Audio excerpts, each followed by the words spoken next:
Hi guys, I am your Anand and you watching Anand channel. If you like the video, please like and subscribe and don't forget to tap on the bell icon to get the notification.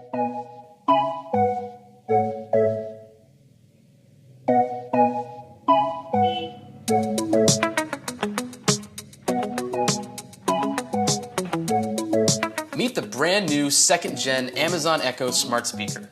It's a bit smaller than before, and it comes in a variety of new looks thanks to these interchangeable shells. There's an aux-out jack in the back for connecting it with external speakers, but the volume ring is gone, replaced with volume buttons. As for the cost, Amazon cut it down to $99, $80 less than the original and $30 less than its chief rival, the Google Home smart speaker. Aside from the new design and that aux-out jack, there's really not much that's new here. You're getting the same voice-activated Alexa experience, the same library of skills, the same integrations with music streaming services and smart home gadgets, and, to my ear, roughly the same sound quality as before. In sum, there isn't a whole lot to dislike about the new Echo. It's the same pitch as before, except it looks a lot nicer and costs a lot less. The ability to connect it with existing speakers is a nice bonus, but if that's what you're planning, you're still better off just spending $50 on an Echo Dot.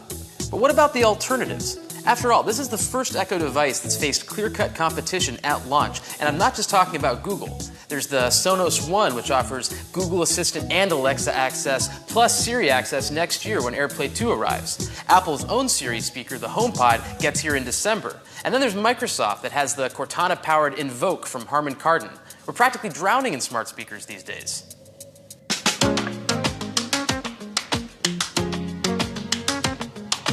Still, all of those alternatives cost at least twice as much as the new Echo, and Alexa has the momentum thanks to a steady stream of updates and improvements. Recent additions include Echo-to-Echo calling, along with the ability to distinguish between individual voices. New features are arriving all of the time, which helps keep things fresh and interesting. If you've already got a 1st gen Echo, there's really no reason to upgrade to a new one. That 1st gen model can do everything that this one can do except connect with external speakers. But if you're shopping for your first smart speaker, the new Echo is going to be awfully tough to beat.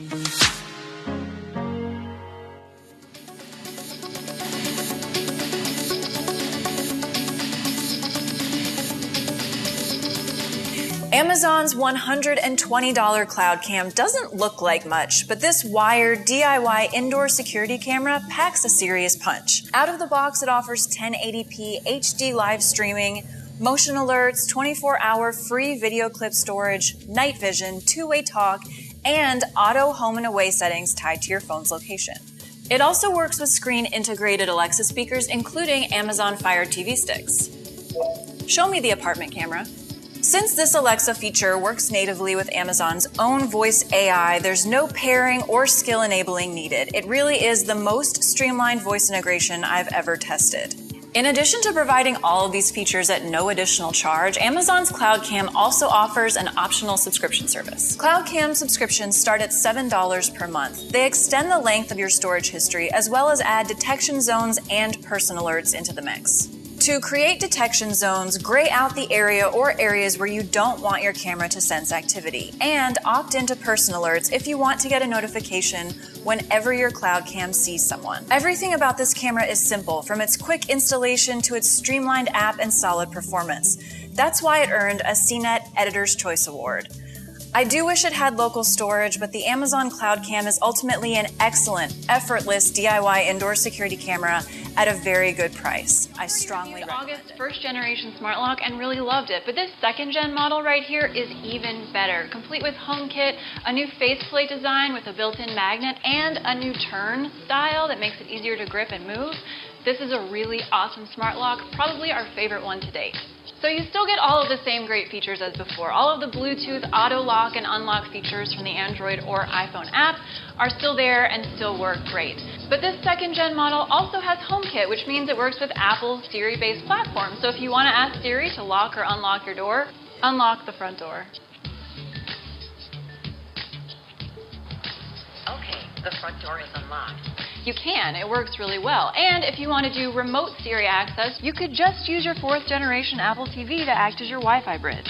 So you get Bluetooth from the lock and Wi-Fi from the Apple TV without even needing to buy the $80 Connect accessory. So even if you don't care about Apple at all, this is still a significant upgrade in terms of design, and you can always create a Wi-Fi bridge with either the Connect accessory or the new doorbell cam. For all these reasons, we decided... Hey there folks, I'm Megan Willerton for Standard Appliances, here with the second generation Nest Protect, a $99 smoke and carbon monoxide detector. So as the second generation of the Nest Protect, this model looks pretty similar. It has that same stainless steel mesh design. It's available in both white and black finishes, and it has the central on-off button there in the middle.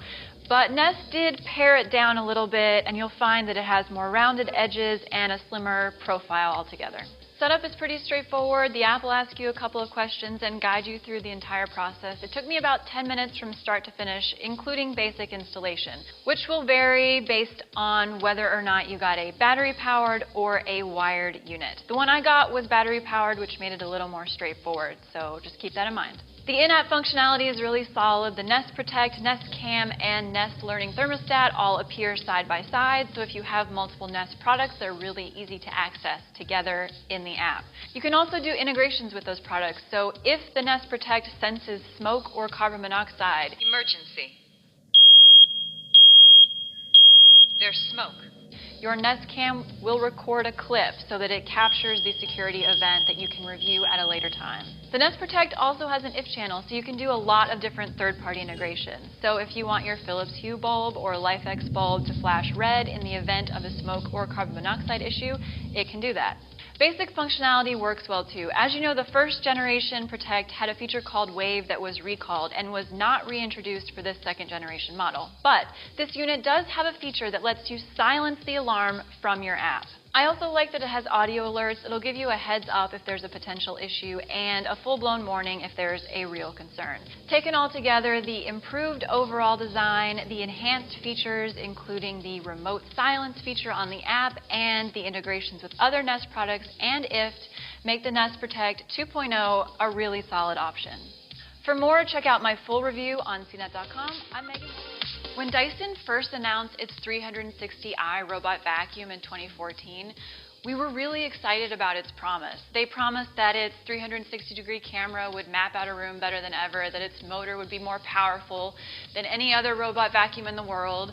And now, 2 years later, it's finally here in US markets. And while it does a lot of these things right, it maps out a room nicely, it has a super intuitive app, the one thing that they said would be awesome, its performance just really isn't quite there. It's really good, but the Neato BotBack Connected is only $700 and it does it even better. So we specifically compared this robot vacuum to the Neato BotBack Connected and the iRobot Roomba 980. On rice and sand, this one unfortunately came in last place, in third, picking up the least amount of those two things. In terms of pet hair, our third test, it came in second place, below the Neato but above the iRobot Roomba, so it did okay, but it still didn't do awesome. So unless Dyson seriously docks the price of this robot vacuum, it's hard to recommend today over cheaper models like the $700 Neato BotBack Connected.